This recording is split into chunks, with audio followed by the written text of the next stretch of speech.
slow up. No, I don't take shit. I got no love for the fakeness. If you wanna play tough. Welcome to the Army Resilience Roundup podcast. I am your podcast host, Lateria Walker. This podcast is a place where you can find resources that will help you build upon and maintain your resilience. Each episode will offer tips on how to successfully manage the responsibilities of every day. Together, we will learn, grow, and thrive.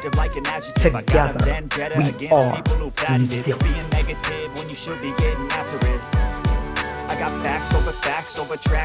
Welcome to the Resilience Roundup podcast, episode 43. I am Lateria Walker, your podcast host. Today our guest is Colleen Phelan. Colleen is an advocate and program developer specializing in empowerment-based advocacy and crisis intervention within the Victim Services team. As the Associate Director of the National Organization for Victim Advocacy's National Advocacy Leadership Center, she designs and delivers impactful programs to professionals in victim services and other allied professionals nationwide. These educational programs enhance coordinated community response with victim-centered trauma-informed. Phelan also serves as a member of the United States Sentencing Commission's Victim Rights Group to elevate the voices of victims throughout the legal process. Previously, Phelan served as Victim Advocate Supervisor at the Pima County Attorney's Office in Tucson, Arizona, overseeing policy implementation for crime victim advocacy initiatives. Her efforts there led to significant advancements in survivor support and interagency collaboration, culminating in multiple awards. Colleen, thank you so much for joining us today. Thank you so much for having me.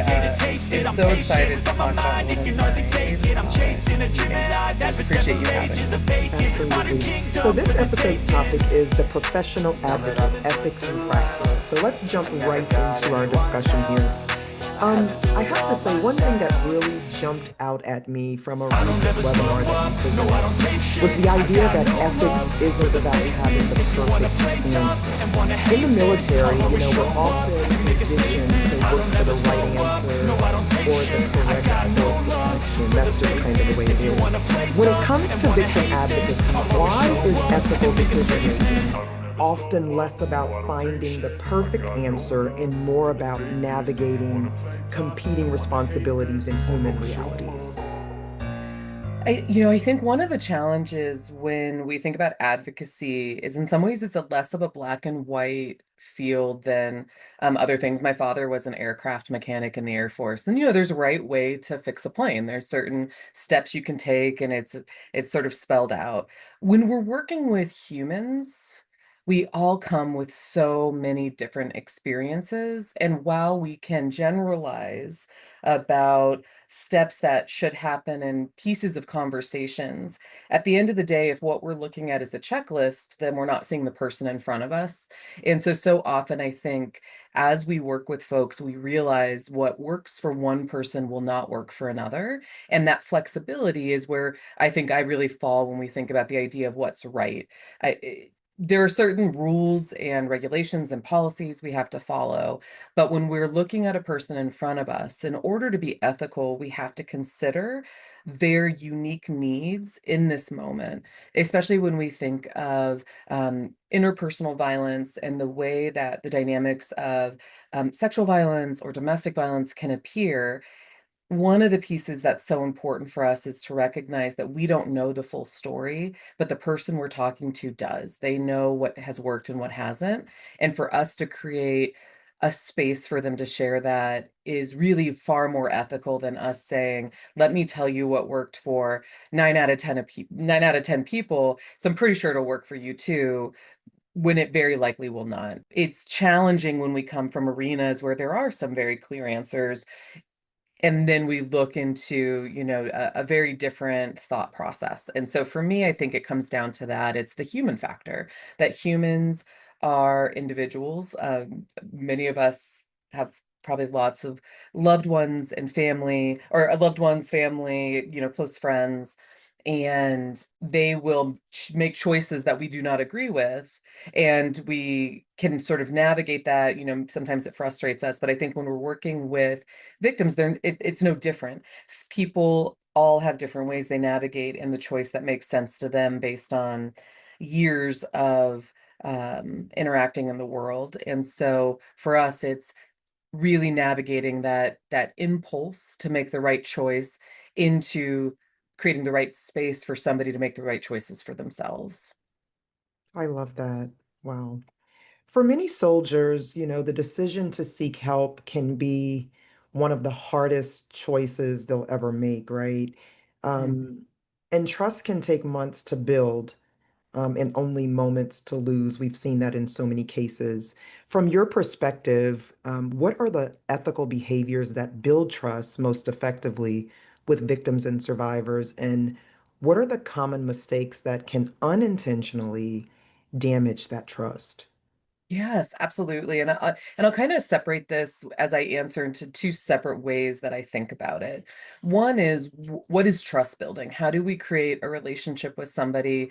Because advocacy is a relationship, right? We don't sometimes think of it because it's professional, but it's a professional relationship with you as the advocate and the victim or survivor that you're working with. And in that, I think what I learned to be really good at was being honest that there's going to be times I do make mistakes. Because I think that when you are working with somebody who's in the midst of crisis and you come in and you look like this calm, cool, collected person who has all of their world together, it can create this misconception that somehow you as the advocate are this knowing, seeing being who just has all the answers. And the reality is, as an advocate, that's not actually the job. But we sometimes will forget that that's how people view us. And so, one of the things I think when we think about building trust is establishing from the beginning that I am going to do my best and I am going to listen and see how I can support you in the best way possible.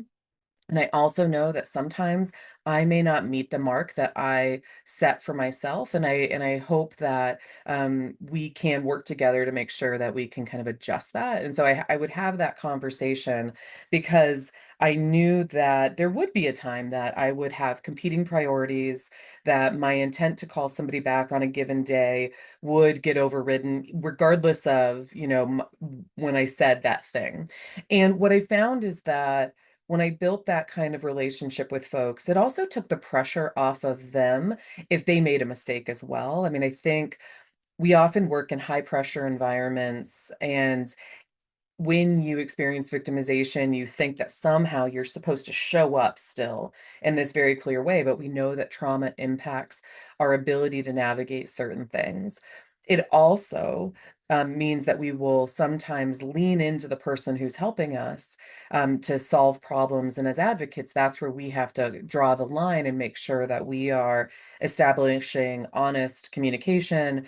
And if we don't know something, we say it. And when we make a mistake, we apologize legitimately, that we genuinely say, I am sorry that happened, and here's what I'm going to do moving forward. I have absolutely made mistakes when I was working with folks and had to build trust back, and it can happen. But one of the steps you have to be willing to do is recognize that you are imperfect and that that's okay. And in fact, I would say that that is one of the best ways that we can lean into advocacy, is that we all universally make mistakes, and that can help the person we're working with see that we don't expect some sort of perfect response from them, because there's no such thing. And then I think the other piece of that around common mistakes we make is when you're a newer advocate, you really want to show your confidence. You want people to trust you, and you think that your confidence is the way. And I will say, as somebody who has done this work for more than a couple of decades, that I learned along the way I could build more confidence by admitting what I didn't know, so that when I did say I knew something, I was 100% certain. Now, we all, when we start something new, want to prove, right, in some ways that we are able to do this work. And I would say that, one of the common mistakes is thinking that you have to know everything, because I will tell you, none of us ever know everything about every situation. There are always changes in policies or procedures or different personalities. And so what we can do is say, here's the things I expect to happen. Here's the next steps. But when something changes, I'm going to have that conversation with you and we can talk about it. I think the other piece around that unintentional damage is when we make a mistake, instead of owning the mistake, sometimes we will either avoid that conversation completely or we will minimize the impact of what we've done.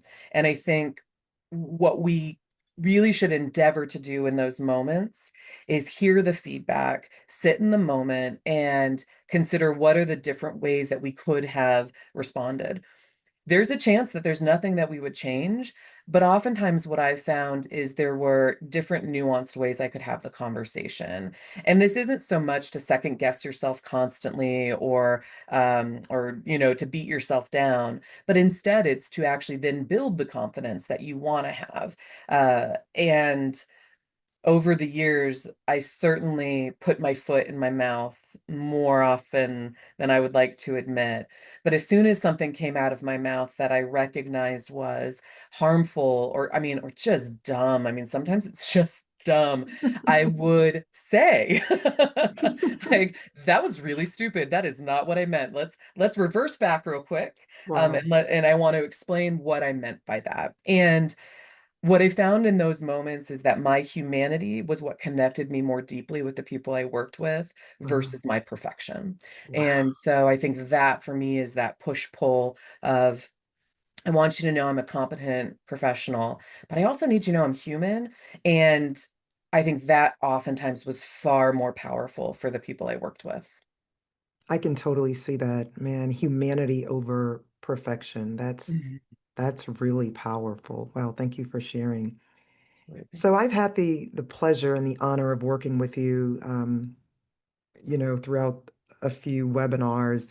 And while Mhm. studying your work, and preparing for the webinars and even this discussion, this podcast today, I noticed some of your thoughts highlight something that I think every professional can really relate to. And it's the reality that our personal beliefs don't always align with decisions someone else makes. Like I see that in my friend circle every day, right? Mhm. So, with that, how do advocates recognize when their own values, experiences, or assumptions are influencing their judgment, and what can they do to really stay truly victim-centered there? Yeah. I think there's sort of multi levels for me with that because I do think that we can't control so many aspects of the work that we do. Um, we're responsible in our personal lives for many things, but even that, there's things that we can't control, the way that people show up and or interact. But when we're working as an advocate and we're in that space, we are able to create the environment that we want it to be. I often, trying to describe advocacy is really challenging sometimes because I can say the words, but the words are not really the full experience. The full experience is the way my voice sounds, the way that I pause. If we're in person, the way that I'm going to make or not make eye contact, my body language, and all of these pieces to help create kind of a cocoon in some ways of this moment while we are navigating and figuring out next steps. And I think we do lots of role plays and advocacy to try to help people understand those elements. And the piece that I find that for so many of us, we lose when we are trying to become good at it is being in the moment with the person we're with. So if we want to stay victim centered, one of the pieces is if you recognize that you are planning 5 steps ahead and you're thinking about, oh, they just said this, so I'm going to respond with that. And we're so focused on those pieces and our response and saying it just right, we start losing the focus of the person in front of us. Often with advocates, I've sat in hundreds at this point of advocate interviews where it was people who wanted to either be volunteers or wanted to do the work. And one of the questions is often, why do you think you would be good at this? Like, why do you think you'd be a good advocate? And for 99% of us, the answer is, well, people like to talk to me. And we have these natural skills that we can utilize in those moments. And throughout our lives, we've had people who have talked to us that maybe did not share all of our values, that we know that they did not believe some of the things we believed, but yet we could sit with them. And I think with advocacy, we have these competing challenges around safety and policy, and then the person in front of us, and an obligation in some ways to ensure that things go well for them. And then sometimes people will make decisions that we just do not understand why that thing happened. And that's human nature. So, I think the piece around being victim-centered is really seeing the person in front of you and recognizing that they, in this moment, may be in crisis, but they've made a lot of really good decisions throughout their lives, just as we have. And so slowing it down and questioning your responses, because if I start having like a feeling in my gut, I want to think about, is that my own stuff or is it the person in front of me? And I want to have that conversation. But I do think that this work specifically really can challenge your personal values and your personal beliefs. And this is where we have to be an advocate as an individual, and then Colleen as a person is a different person. And while I'm showing up in many similar ways, Colleen as a person is pretty opinionated. Some might say a little directive or bossy sometimes. Um, and as an advocate, though, what I try to do is exactly the opposite. Instead, I try to say, because people will ask you directly, well, what would you do? What would you do? And I will never answer that question, because it doesn't matter what I would do. I'm in a different space, a different place. I have a different appreciation and understanding. But what I can do is say, well, let's talk about the options.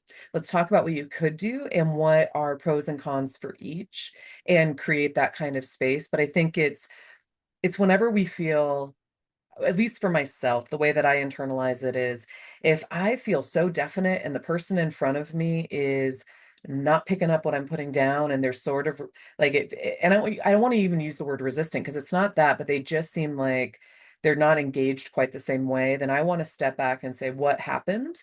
Did I communicate something, or are they thinking something else? And sort of readjust the conversations, because we all are going to come in with our values and experiences and assumptions on a daily basis, right? On a daily basis, we all do this. Sure. And we are wrong sometimes, and we're right sometimes. Yeah. But that's where, as an individual, we get to look at it. But when we're an advocate, it's, how do I make sure I'm creating space for this person to make the decisions for them that are going to be right in this moment? And one of the phrases I would often use when people would say, but no, I really want to know what you want to do, or what you think I should do. And I would always go back to, what the right decision is in this moment. I don't know that for you. You can feel it in your gut. And so let's talk about it and let's get there. And then continuing the conversation. Because I mean, I definitely have my days of being a hot mess express. And so nobody wants to listen to me 100% of the time. So Hot Mess Express. I love it. I love it. I love it's very accurate. it. So let's talk about a scenario that may involve a high-risk victim who declines services despite serious safety concerns. Mm, And for many helping professionals, that's a really difficult situation to accept, right? yes. So, how do advocates balance the desire to protect someone with the ethical responsibility to respect that person's autonomy, and their right to make their own decisions? This is a tough one, I know.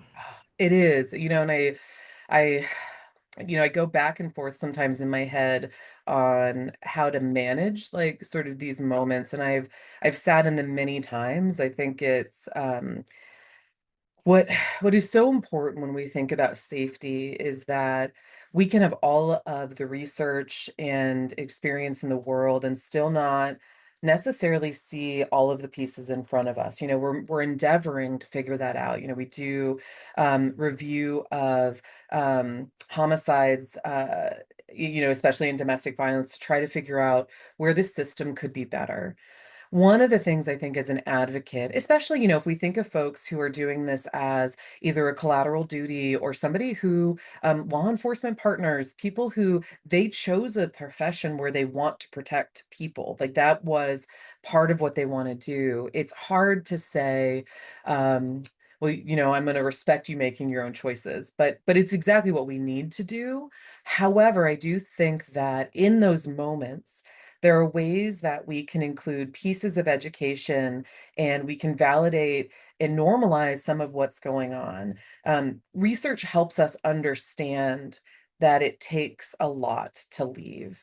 And and we also have to remember that in many situations, not all, but in many situations, there's a foundational layer of love sometimes that's baked in and built into a situation. And it may not be that they still love that person, but there's still those feelings inside. And so there's these competing challenges oftentimes for the folks we're working with. And one of the things I think that we can do is help slow down the conversation and allow them the space to talk about those things. I worked with people who, even if they wanted the person who harmed them to be held accountable, the idea of the person going to prison or having impacts on their family weighed heavily on them as well. And I think that those are the pieces that it's easy for us to see things in black and white, but most situations are gray, where there is challenges to how somebody wants to interact or what they can see. So when I think, so kind of going back specifically to somebody who's high risk based on whether there was a report that happened, or we have some information that allows us to know that those pieces. If somebody declines services, then it's not the right time for them now.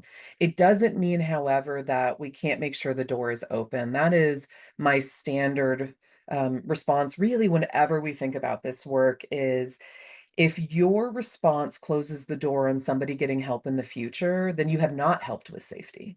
Now, I might not get to have that safety conversation today, but if I create a space where there's not judgment, where when you are ready, you can come to me, people will come back. I think about a case I had a number of years ago, and it involved a mother and her children, and the perpetrator was a boyfriend. And there were some things that happened, and my first interactions were her wanting all of the charges dropped. And so instead of my response being, well, what about your kids? Even though, of course that was in my thought process. My first thought was, okay, let's talk about the next steps. Let's talk about what you can do and what the pieces are. And I'm not going to judge you in this moment because I suspect in the future, potentially, I hope you're going to come back to me and want things to look a little bit differently. And 3 months later, that's what happened. And for me, that's where I lean into, if we allow people the opportunity to make decisions and we don't judge them for them, but we say, if you ever change your mind or if there's anything I can do to assist in the future, call me, and you mean it, they will call you. And so, but there is a difficult internal battle. And again, I think that's one of those ethical challenges for us is, if you think that within the realm of advocacy, that you can't allow that space for somebody to make their own decisions, advocacy might not be the spot for you, but there are other ways that you can support and help. And so I think that's where we need to consider for ourselves, am I able to recognize the person in front of me can make their own autonomous choices. And in that might make choices I wouldn't. But also, I don't know their full situation. And so what I want to do is always ensure that I've said, well, here's other choices if you want to consider them. Maybe not now, but maybe in the future, then I've done my best in this moment. And I think for all of us, it's that how do we keep the door open within our role in an appropriate way, so that somebody can walk through it when they're ready. Got it. Really great answer. Thank you. Thank you for that. So we know that Army communities are extremely unique, because they're often close-knit. And advocates may know the people, like really, really know the people they're serving professionally, socially, or even personally. So, what are some of the biggest boundary challenges you see in military communities, and how can advocates maintain professionalism without becoming distant or disconnected in the community? Absolutely. I mean, I agree. So having grown up in military communities, not only as a child, but working on them as an adult, it is a small, small world. And I think that with boundaries, there's always the challenge of balancing boundaries with building rapport so that somebody feels safe. And in military communities specifically, we know that it is a very small, big world that people will sometimes follow very similar stationing paths based on their jobs, based on the way they promote up, based on the competing needs of the Army specifically, but also with all of the other branches. And so people will run into each other. And as a kid, I thought that this was something special to my family because I was born in Sacramento, and then we moved to Saudi Arabia. And so there were some people from California who lived in Saudi Arabia, and then somehow magically they were in Germany. And for me, this was like, oh wow, we're just a magic family, and we get followed around. And as an adult now, I understand how small really the military community is, especially within certain job classifications and certain ways that it works.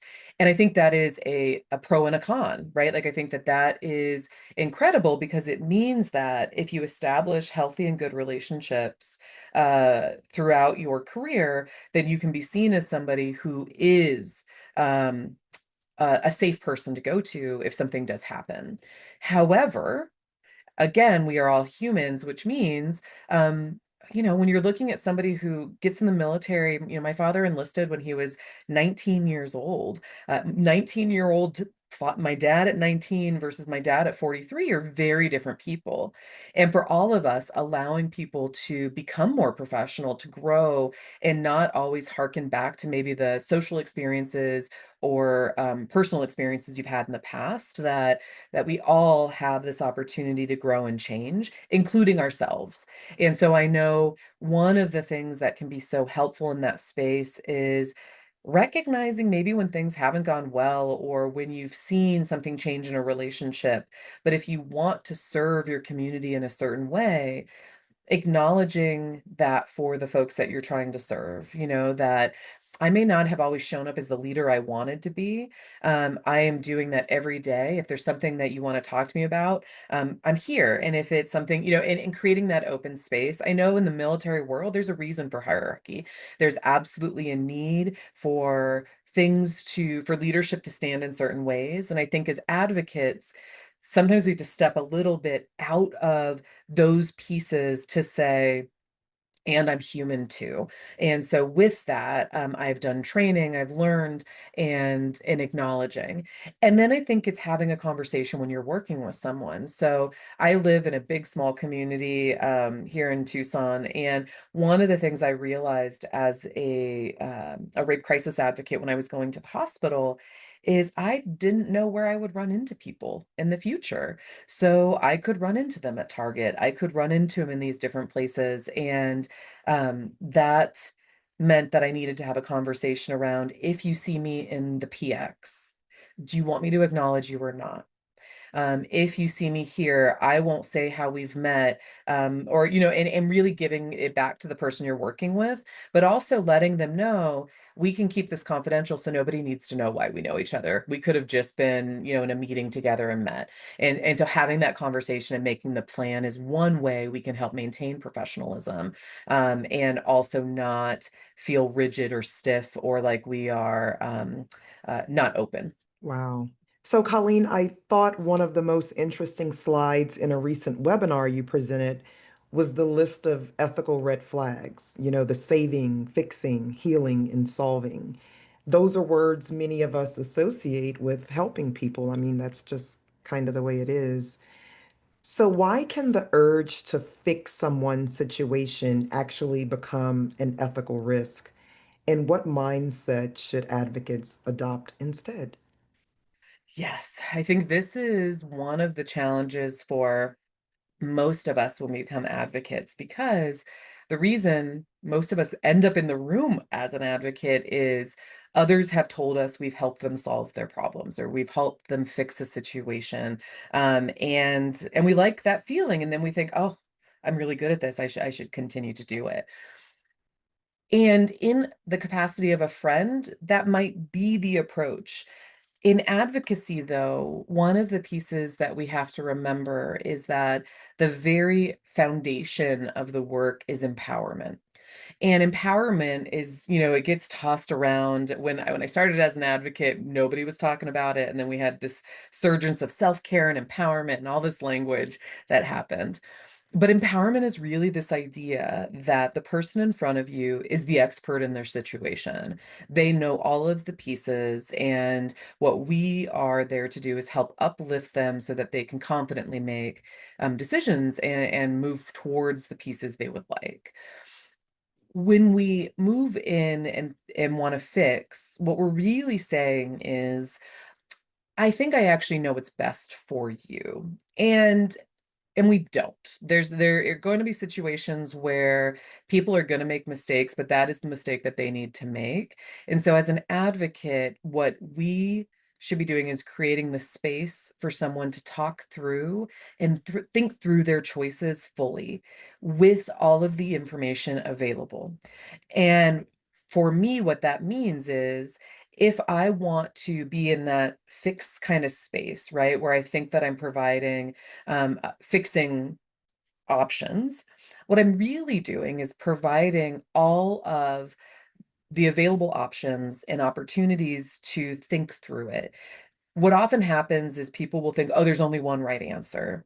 And what I found is there's seldom even one right answer. There's many okay-ish answers that won't meet everything someone needs. It's the nature of the systems. It's the nature of victimization. I would say it's probably the nature of life.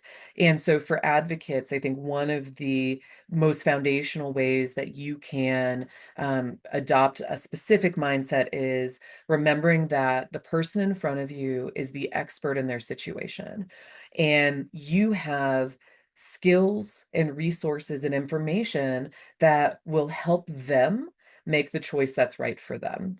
And so our job is to ensure that they have all the pieces to be able to put the puzzle together for themselves.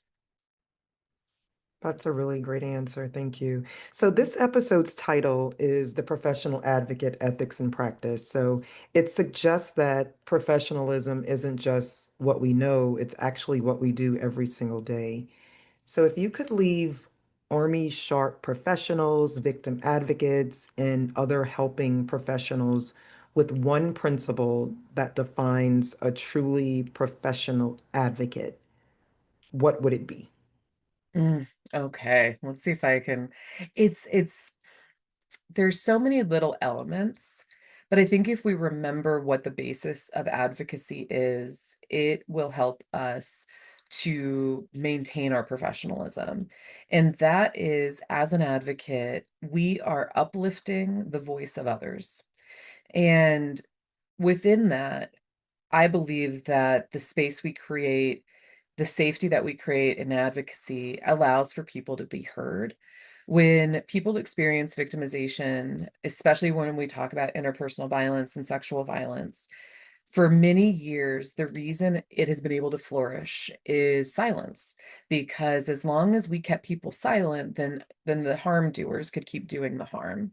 And what I want to do is create a world where people can share and uplift their voice so that others will understand the true impact. Because I think that's what really ultimately will transform and change our culture, is for people to really see and hear others.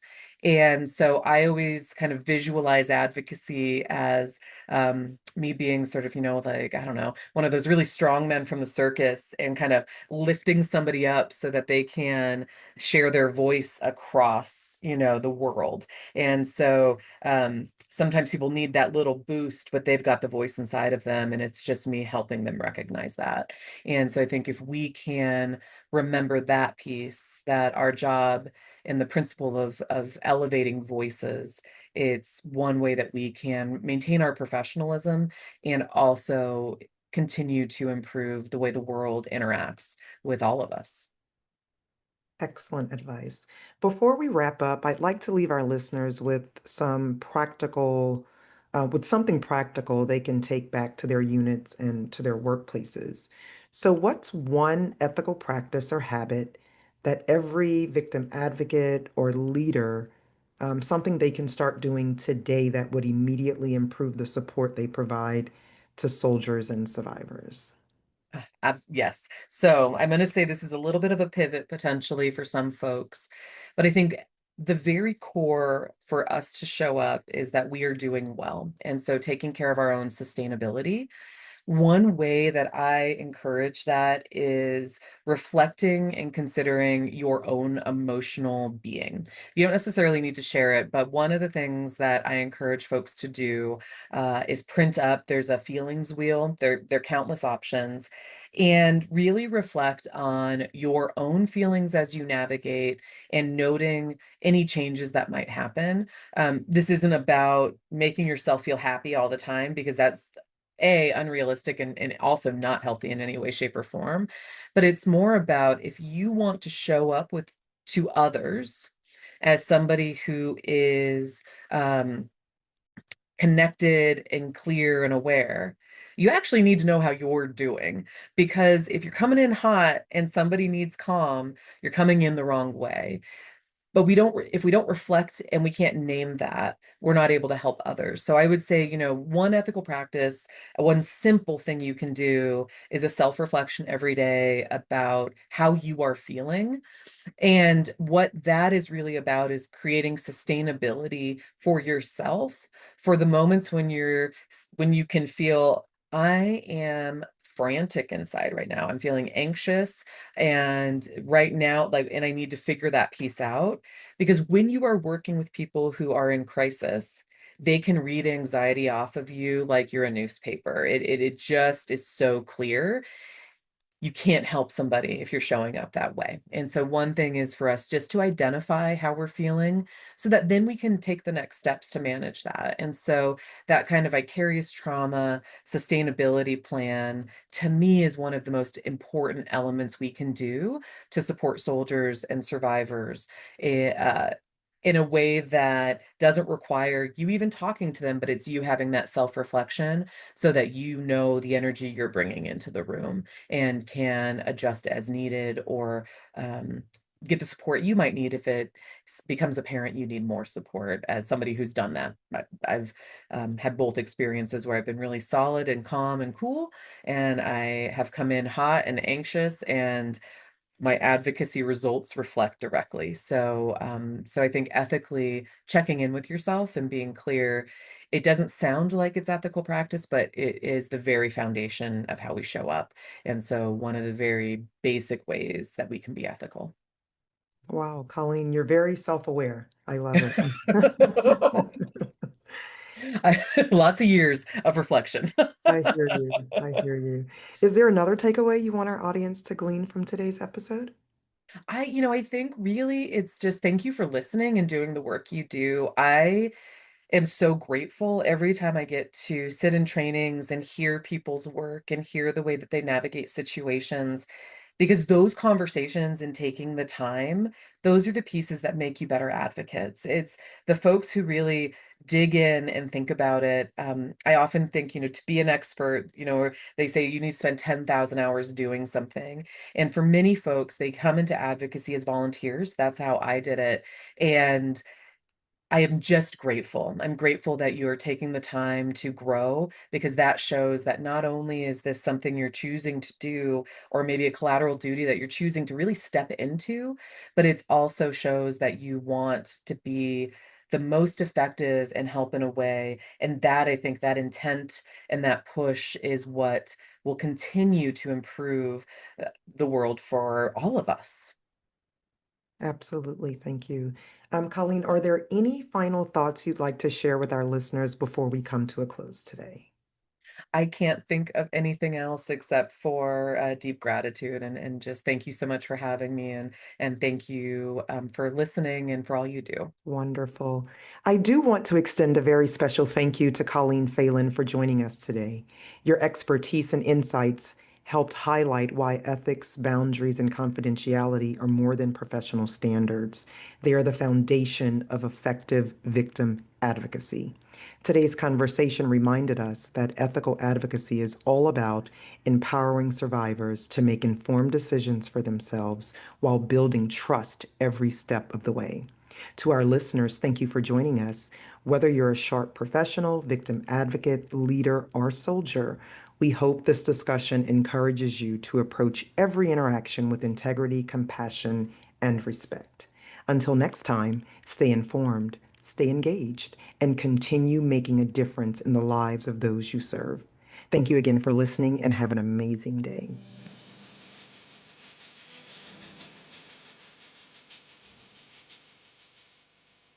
Thank you for joining us for this month's Army Resilience Roundup podcast.